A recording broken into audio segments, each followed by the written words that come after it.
सूतल रहली भवनमा अपने भवनमा हो।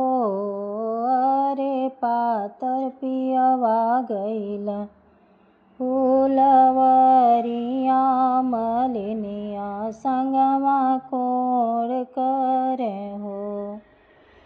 चिठिया तली केली कवनी बहिना बाँचल कवने भैया हो। भैया कसे बान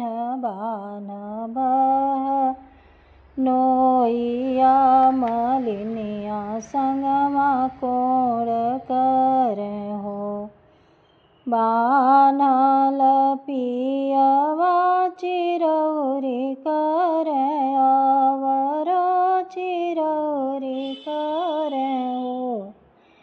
धनाय बनाई जैबे फूलवरिया मलिनिया संगमा कोड़ करे हो।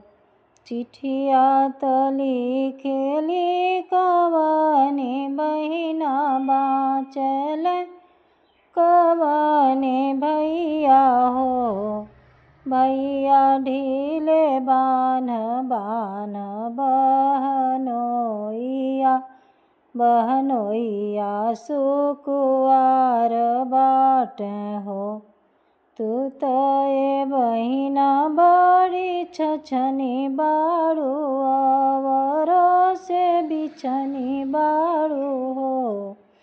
बहिना आपन पियवा अपने बनावेलू अपने छोड़ा